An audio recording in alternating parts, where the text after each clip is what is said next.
Hello, this is Alan Dewey.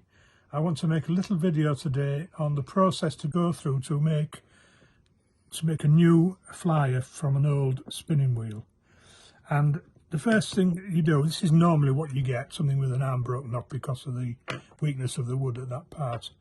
So you start out with measuring a piece of wood.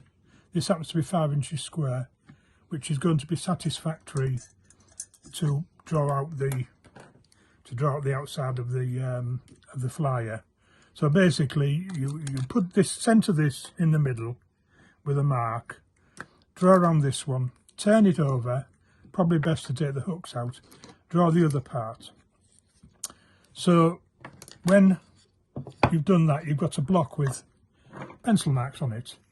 So what you're going to do is you're going to put it on the bandsaw and you're going to cut round your marks.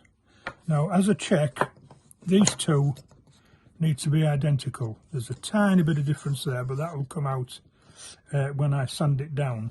And the way to check that it's even is to spin this round and it fits in nicely.